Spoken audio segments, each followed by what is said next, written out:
Alright guys, it is leg day today, so pretty easy, simple leg day. Just gonna go in there, do leg extensions, leg curls, maybe some calf workouts, and then I'll come back later to knock out either 30 minutes or an hour of cardio, depending on how my legs feel after today. I think my right leg's gonna be feeling better though, now that we're going into nicer weather, warmer weather. So it should be less of a factor. During the winter, it really puts me down. Like the whole lake situation really is worse during the winter. The nerve is just not happy because of the cold weather. But Evie is doing good. So a lot of people ask me about Evie. She's doing good on her bulk. We're gonna start her on some tests, some trends, some D-ball. You know, some of your basic stuff to get her going. But yeah, so today it's gonna be, like I said, just pretty much easy. Nothing too crazy. Not gonna be doing squats. Not gonna be doing. Sorry, I just saw this guy almost smack this other car. Like, what the heck are you doing, dude? Nothing too crazy. It's just while in a deficit. I don't like to do the big compound movements because it's just too demanding, and then I can't recover properly. And then I'll just be in an endless cycle where I just eat we'll eat more food to make up for it, but then it's like, but then it harms the deficit. You know what I mean? What I mean. So just gotta keep pushing. And then I've been seeing a lot of people too posting about. There was this one that was going around about like, should you aggressive cut or not? And I keep seeing it coming along. Like everyone's like, yeah, just aggressive cut. And I don't think you should aggressive cut. I think you should do a long, drawn out cut where you take it slow and easy, kind of like I'm doing. So we're even lucky if we'll lose zero point 0.2 of a pound a week, and so it's one of those things where you just really want to take a really long time to get it off, and slower the better in my opinion, especially if you already have muscle on you. I think so. If you already have muscle on you, I think slower the better, just so you keep muscle on while dieting down. And two, it's more sustainable, right? And I'm talking about for people who this isn't for people who are you know already at a pretty good body fat and can juggle between 10 and 15%, right? Those people can aggressive cut pretty easily and pretty good. I'm talking about people who have been very obese, overweight their whole life, who struggle with food, right?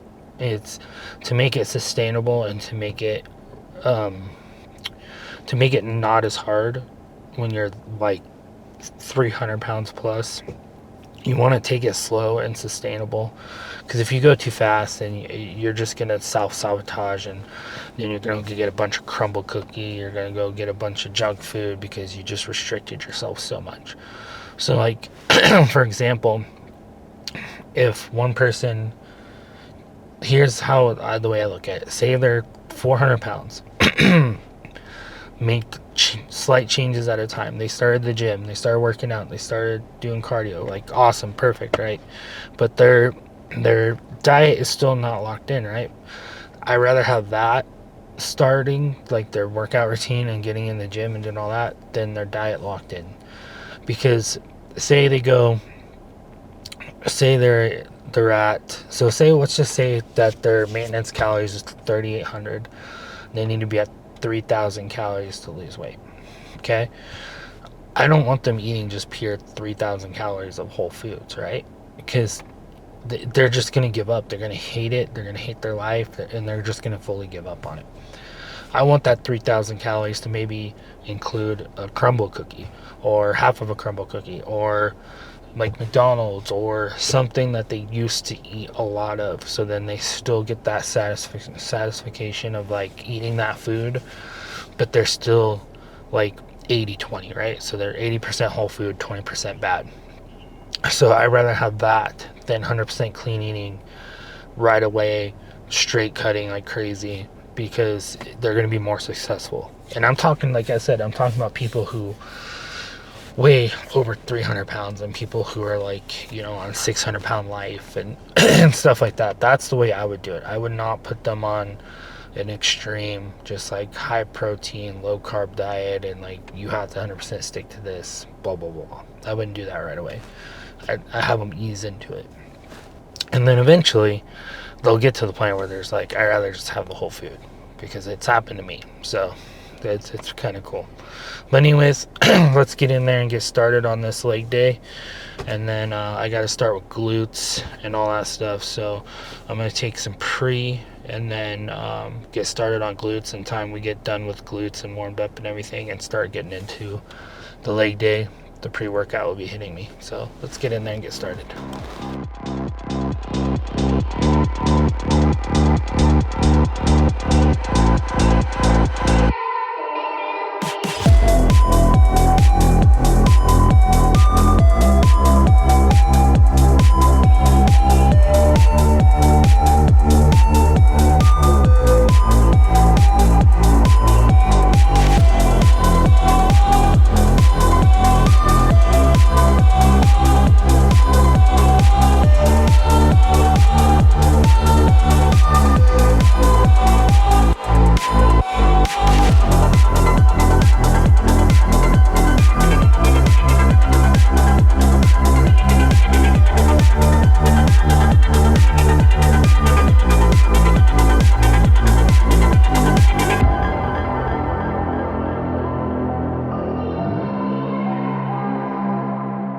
Alright guys, pretty good leg day.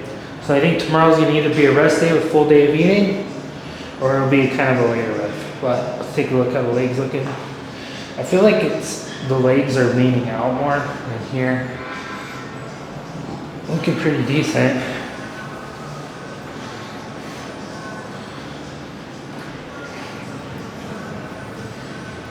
So yeah. Did a little bit of calves, as you can see, hamstrings.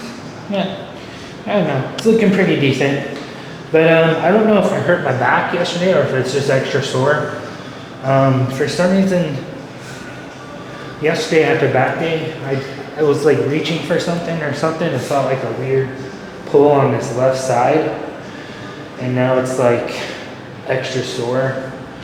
Kind of painful, so we'll see if I need a couple rest days coming up or what. But tomorrow's supposed to be chest day, and then tomorrow we're actually going to go try to do the meet and greet with Sam Sulek, so, and bring Evie with, so Evie can meet Sam Sulek. But just all depends on how it goes. Hopefully we can go do that tomorrow, because it's like close by to where we're at, so I think that'd be kind of cool. And then either lift or just do a full day of eating. So, but I got an hour cardio later. I probably won't do it until like 9 o'clock at night. And then I'm trying to see, I might adjust my workout time just because how packed it is. For some reason, in the mornings here at Lhasa, it's even more packed than it is in the evening. They closed down a couple of like gyms here in town that a lot of like the older crowd would go to, and now they're coming here, and it's just too overcrowded in the mornings. It just makes it harder for filming, makes it like you have people waiting for machines, you know, waiting on me to finish my sets, and it's like I do like 6 to 8 sets, and then it's like they're just like watching, because I like to take 5-minute rest periods in between when it's leg day. And so people here don't really go, hey, can I work in? Like, I'm totally fine with people working in, like, you want to work in? But people just like, for some reason, are like, I'll just wait. And then they just like watch you awkwardly. It's really weird. I don't know why people do that instead of just being like, let's work in, you know? And so, you know, I have a lot of like PTSD and a lot of other stuff, so I don't like when people stand there and just like hover over you for a machine and it's like, just work in, like a 5-minute rest period. It just like, my brain goes to disaster mode because I'm so used to people who would hover over when they're about to do something, like either sit still or assault me to get away. For when I worked in the hospital, like a patient would like hover over you and pace back and forth, and that's a sign they're about to run on you when they're in one patient or try to assault you to get out of the hospital. So it just like it sets off alerts. So I'm gonna try to figure out, maybe we'll either have to start coming later, or we'll have to go to Anytime Fitness later, because I really like the machines here. I really like working out here, but when you got people that just like hover over you during your workouts, I do not like it with the PTSD. So it's like one of those things where it's like, maybe we'll go back to Anytime Fitness or something like that, or even Gold's Gym. I have a Gold's Gym membership too. Maybe we can go to Gold's later because I have 24-hour access and all that. But anyways, I'll see you guys on tomorrow's video, whatever we decide, if it's chest day, full day of eating, or whatever it is. But either way, I'll probably bring you guys to go to the meet and greet at Sam Sulek's event. That'll be kind of cool. And then I think you have to buy, I need pre-workout anyways, you have to buy like 2 things of pre-workout or something to be able to meet him, and it's between 1 and 4. So anyways, I'll see you guys on tomorrow's video.